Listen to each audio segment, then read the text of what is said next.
আপনার জীবনে কি এমন কোনো সময় এসেছে যখন আপনি ফ্যাশনের নামে এমন পোশাক পরেছেন যা আপনার মনের ভেতর থেকে আপনাকে স্বস্তি দেয়নি? যখন আপনি সমাজের প্রচলিত ধারার চাপে এমন কিছু করেছেন যা আপনার আত্মা মেনে নিতে পারেনি? আমরা কি ক্রমশ এমন এক সমাজে বাস করছি যেখানে পোশাক আমাদের মর্যাদা না দিয়ে আমাদের আত্মাকে আরও বেশি অনিরাপদ করে তুলছে? আসসালামু আলাইকুম রহমতুল্লাহ।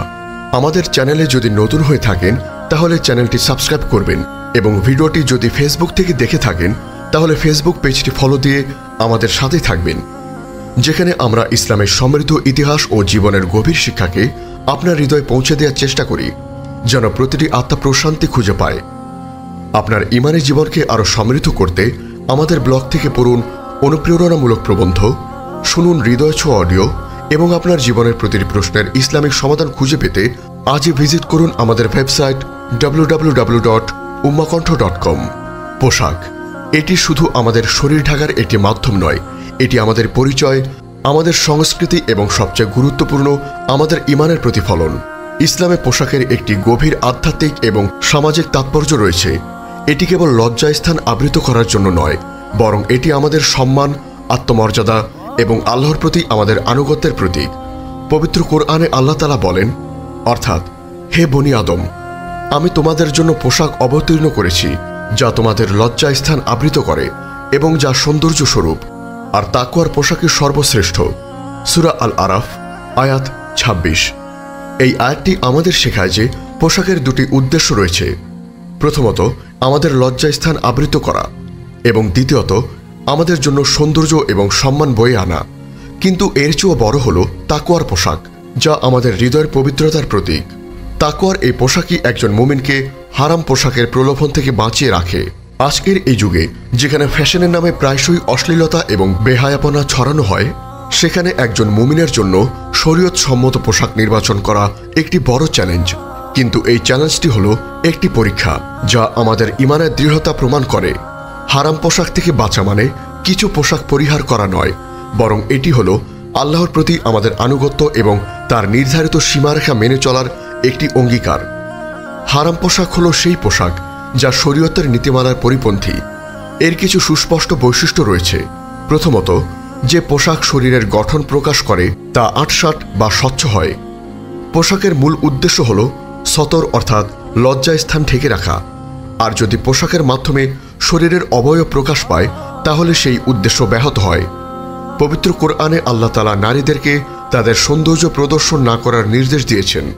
আল্লাহ তাআলা বলেন, অর্থাৎ, আর মুমিন নারীদেরকে বলো তারা যেন তাদের দৃষ্টিকে সংযত করে এবং তাদের লজ্জাস্থানকে রক্ষা করে, আর তারা যেন তাদের সৌন্দর্য প্রকাশ না করে, তবে তার মধ্যে যা সাধারণত প্রকাশ পেয়ে থাকে, আর তারা যেন তাদের মাথার ওড়না বুকের উপর ফেলে রাখে।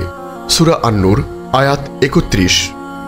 এই আয়াতটি পরিষ্কারভাবে নির্দেশ করে যে নারীর পোশাক এমন হওয়া উচিত যা তার সৌন্দর্যকে অপ্রয়োজনীয়ভাবে প্রদর্শন করে না।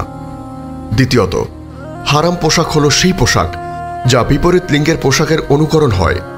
রাসূল সাল্লাল্লাহু আলাইহি ওয়াসাল্লাম বলেছেন, আল্লাহ সেই পুরুষকে অভিশাপ দেন যে নারীর বেশ ধারণ করে, এবং সেই নারীকেও অভিশাপ দেন যে পুরুষ বেশ ধারণ করে। সহিহ বুখারী হাদিস ৫৮৮৫। এই হাদিসটি আমাদের শেখায় যে পোশাকের মাধ্যমে লিঙ্গের পার্থক্য রক্ষা করা কতটা গুরুত্বপূর্ণ। তৃতীয়ত, যে পোশাক অহংকার ও প্রদর্শনীর উদ্দেশ্যে পরা হয় তা হারাম। ইসলামে অহংকার একটি জঘন্য পাপ।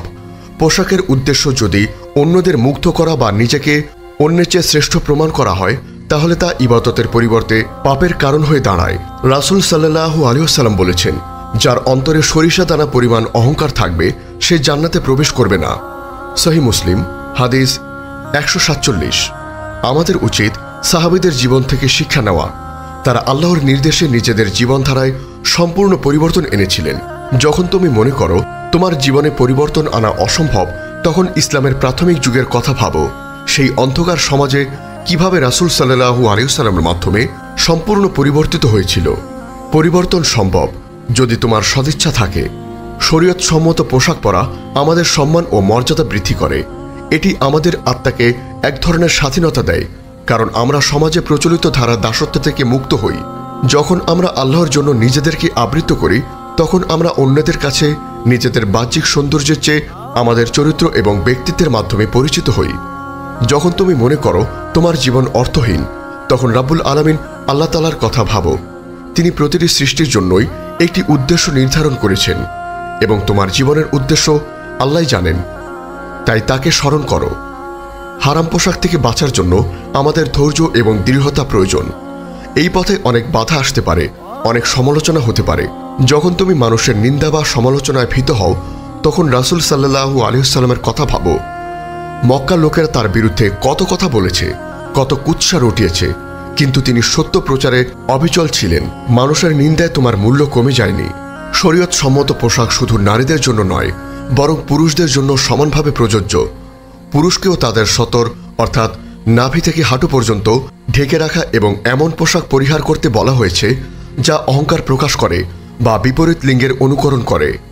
রাসূল সাল্লাল্লাহু আলাইহি ওয়াসাল্লামের পোশাক ছিল অত্যন্ত সাধারণ এবং মার্জিত। তিনি দামি এবং জমকালো পোশাক পছন্দ করতেন না। এটি আমাদের শেখায় যে আমাদের পোশাকের উদ্দেশ্য হওয়া উচিত আল্লাহর সন্তুষ্টি অর্জন, মানুষের প্রশংসা নয়। যখন তুমি অহংকার দ্বারা আক্রান্ত হও, তখন রাসূল সাল্লাল্লাহু আলাইহি ওয়াসাল্লামের বিনয়ের কথা স্মরণ করো। তিনি ছিলেন সর্বশ্রেষ্ঠ মানুষ, তবুও তিনি ছিলেন সবচেয়ে বিনয়ী। অহংকার নয়, বিনয় তোমাকে উপরে তোলে। পরিশেষে শরীয়ত সম্মত পোশাক হলো আমাদের ঈমানের একটি অংশ। এটি আমাদের জন্য আল্লাহর পক্ষ থেকে একটি নিয়ামত, যা আমাদের সম্মান, মর্যাদা এবং আত্মিক শান্তি নিশ্চিত করে। যখন আমরা এই পোশাক পরিধান করি, তখন আমরা শুধু আমাদের শরীর আবৃত করি না, বরং আমাদের আত্মাকে আল্লাহর কাছে আরও বেশি উন্মুক্ত করি। এটি আমাদের অশ্লীলতা থেকে দূরে রাখে এবং আমাদের আত্মাকে পবিত্র করে। এটি আমাদের এমন এক মানসিকতা দেয় যেখানে আমরা নিজেদেরকে আল্লাহর বান্দা হিসেবে দেখি এবং আমাদের প্রতিটি কাজ, প্রতিটি পছন্দ, এমনকি আমাদের পোশাকও আল্লাহর সন্তুষ্টির জন্য করি। আমাদের এই মহৎ বার্তা ছড়িয়ে দিতে এবং ইসলামের আলোকে প্রতিটি হৃদয় পৌঁছে দিতে অনুগ্রহ করে চ্যানেলটি সাবস্ক্রাইব করুন এবং বেল আইকনটি প্রেস করুন। আমাদের ফেসবুক পেজ ফলো করে উম্মাহ কণ্ঠ পরিবারের একজন সদস্য হয়ে যান। আর আমাদের ইসলামিক ব্লগ ও রিসোর্স পেতে আজই ভিজিট করুন আমাদের ওয়েবসাইট www.ummahkontho.com। আপনার জীবনে কি এমন কোনো সময় এসেছে যখন আপনি ফ্যাশনের নামে এমন পোশাক পরেছেন যা আপনার মনের ভেতর থেকে আপনাকে স্বস্তি দেয়নি? যখন আপনি সমাজের প্রচলিত ধারার চাপে এমন কিছু করেছেন যা আপনার আত্মা মেনে নিতে পারেনি? আমরা কি ক্রমশ এমন এক সমাজে বাস করছি যেখানে পোশাক আমাদের মর্যাদা না দিয়ে আমাদের আত্মাকে আরও বেশি অনিরাপদ করে তুলছে? আসসালামু আলাইকুম রাহমাতুল্লাহ।